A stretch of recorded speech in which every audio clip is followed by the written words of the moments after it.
Hey folks, this is Kalani. Patch 11.17 is now live and it introduces quite a lot of new content for you to sink your teeth into. There's a powerful new belt item that everyone will want to pick up, a new kind of delve to explore, new story quests to work through, a huge time-walking event with lucrative gear rewards, and the combat assistant features will really shake up combat for the near future. In this video, we're going to go over everything there is to do in patch 11.17 and what we would recommend you do first to save yourself some time and effort. Now before we jump in, be sure to hit up that like button and subscribe so you never miss another video. The first thing I would recommend you do is pick up the new belt item available in this patch. The belt starts at item level 691 and can be upgraded up to 701, and it has special effects that deal a bunch of damage, so it's going to be everyone's best in slot belt for the rest of Season 2 and maybe for a good chunk of Season 3. To get this belt, you need to pick up the quest from Dagran in Dornagal. He can be found in the little Delve hub area close to Bran and the other Delve NPCs and vendors. Dagran will give you a quest to head into an overcharged Delve and interact with the Titan consoles that he's set up. Now, overcharged delves are a brand new feature, and they add some interesting additions to a handful of different delves across Khazal-Gar. You're looking for the delve icons that have some blue lightning or electricity around them. Those are the current overcharged delves for the day. Overcharged delves do rotate, just like bountiful delves do, but overcharged delves don't deplete, so you can run them as many times as you want every day. Head on over to any of the active overcharged delves and head inside. It's worth noting that you can complete everything relating to the belt quests in tier 1 delves, so you don't have to struggle through a tier 8 or tier 11 delve for any of this quest progress. You can just set it to tier 1 and make everything super quick and easy, which is going to be very useful for anyone who doesn't really enjoy working through delves but still wants their powerful new belt. The Titan consoles can be found at the start of each delve as well as at the checkpoint location in each delve too. After handing in the initial quest, you should get one to collect 50 Titan disc shards. These come from killing Titan themed monsters, opening treasures, killing rares, and from the end of run chests, so just complete the overcharged delve and you should have enough shards to complete this quest. Keep working through the Titan consoles quests until you get the quest that rewards you with the belt. To complete that quest, you basically just have to run another overcharged delve. I would do it on tier 1 to make things super quick, and you can run the same delve as you did earlier because the overcharged status will persist. So just run the delve again and then pop back to Dagran in Dornagal to hand in the quest, and that's all you need to do to get your hands on your special disc belt.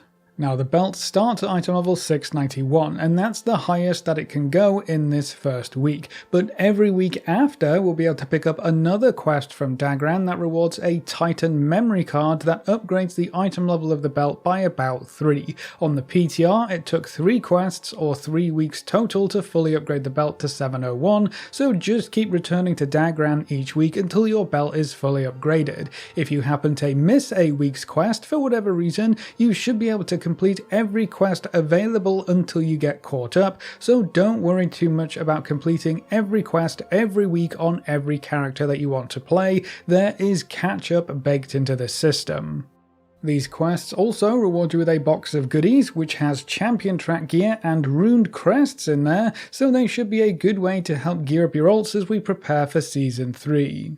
If you right-click on your belt, you can change the special effect that you're currently using. I think for most classes, the power that comes with the belt, Charged Bolts, is a pretty decent one, but I would recommend you pick up the other powers anyway. If you hover over each option, it'll tell you exactly where you can get that power from, and most of them just require you to run a specific delve to unlock that effect.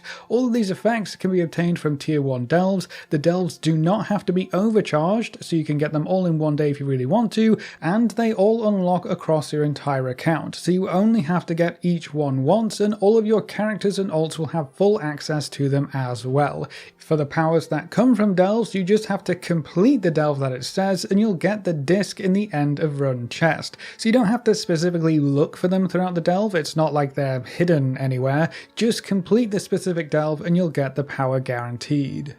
Now, if you're only interested in the belt, that's all you really have to do, but there is a bit more to the overcharged delves feature if you want to dig a bit deeper. The main thing is the overcharged Titan console and the talent tree that you can work through. For every 100 Titan disc shards that you gather, you can turn them in for 1 talent point, and because overcharged delves don't deplete, you can run them pretty much endlessly, allowing you to farm disc shards as quickly as you want to. Some of these talent unlocks are quite powerful, like providing stat boosts, damage procs, healing boosts, and even turning those annoying lightning traps into big buffs for you. All in all, these talents will make your delve runs faster and easier, which could help if you're wanting to farm overcharged delves for achievements or rewards, or just for clearing your weekly tier 11 delves faster for those coveted gilded crests. Now remember, you can also endlessly farm tier 11 delves for runed crests to fuel your gear upgrades as well, and you can trade runed crests up to gilded crests eventually, so unlocking all of these talents could lead to some crazy delve clearing speeds that let you gear up super quickly. If you unlock all of the talents in the tree, you'll also earn yourself the OC91 Chariot mount, a recolor of the mech suit mount that we saw in Season 1 of The War Within, so that's a very cool pickup as well.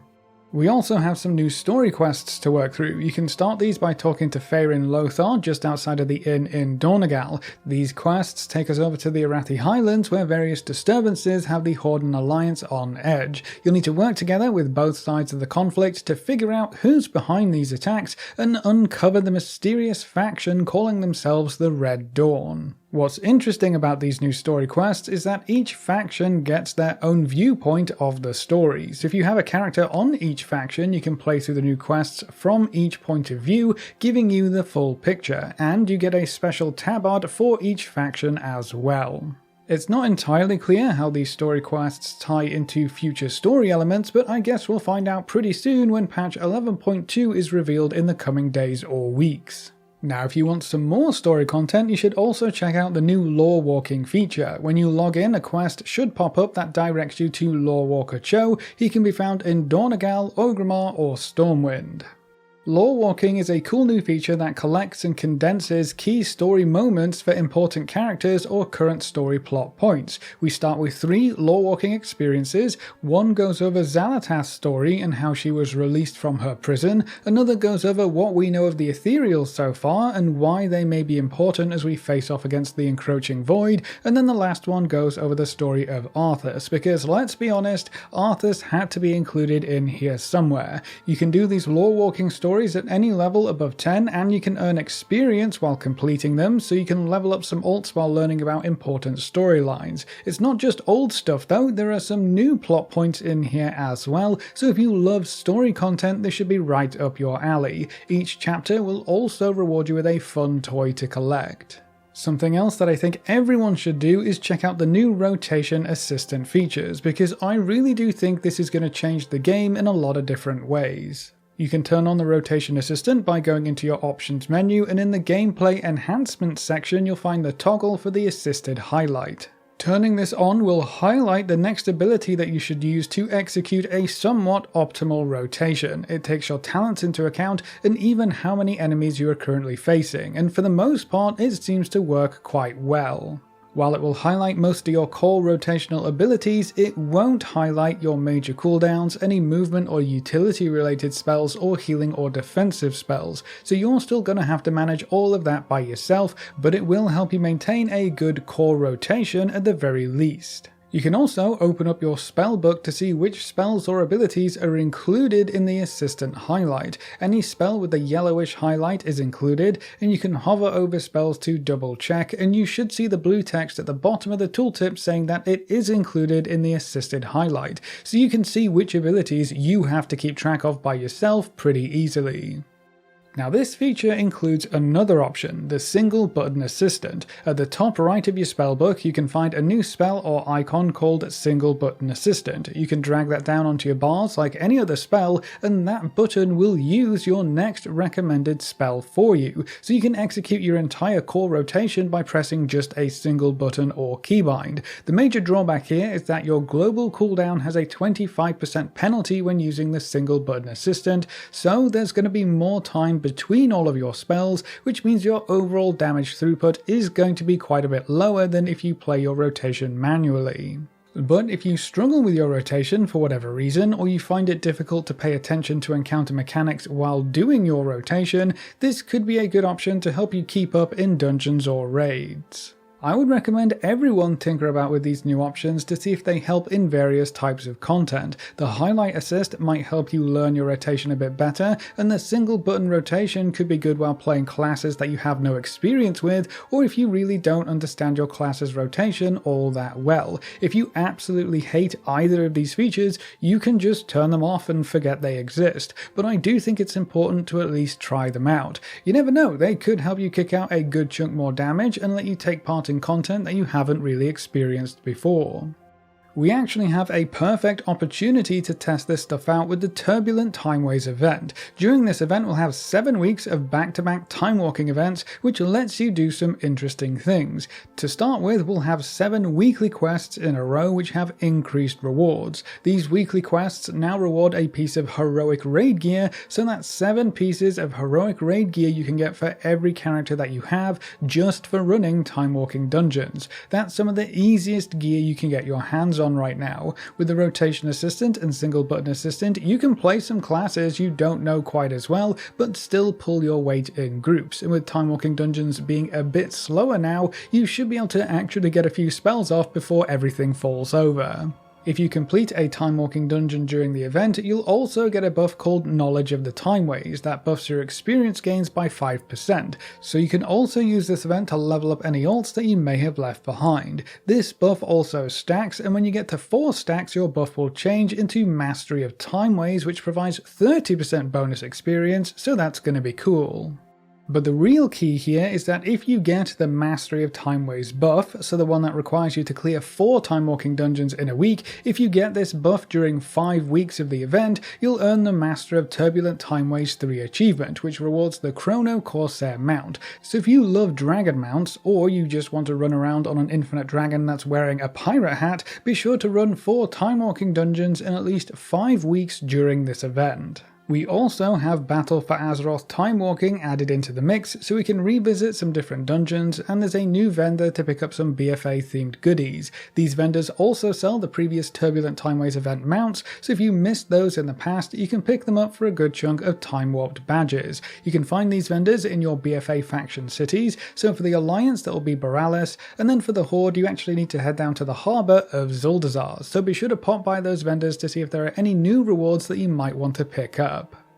That's all that's new this week, but you can still take part in the Horrific Vision system if you want to finish up some achievements or keep collecting gear upgrades and war-bound pieces of champion gear. And the Dastardly Duos event is sticking around until July 15th, so if you want the weekly rewards and unlocks, or you just happen to enjoy the game mode for whatever reason, we'll have access to that for a little while longer as well. On July 1st, we'll see the return of the Greedy Emissary event, where you can hunt down treasure goblins for shiny collectible rewards, and there will also be a Legacy Collectors event where legacy content will drop more items, so there are still some content options to look forward to, and we'll have plenty to keep us busy until patch 11.2 comes our way in August. But that's everything you can do right now in patch 11.17 and what we would recommend you do first. So that's it for this video. What are you going to be working on in the new patch, and where do you think we're headed in patch 11.2? Leave all your thoughts in the comment section below. A big thank you to all of our supporters over on Patreon and to all of our members here on YouTube. You can see the names floating by on screen. If you're interested in supporting the channel, you can find the links in the description or click the join button just below the video. If you enjoyed the video or found it useful in any way, make sure to subscribe and ring that notification bell so you're always kept up to date. Thanks for watching folks, good luck and have fun, and as always I will see you next time.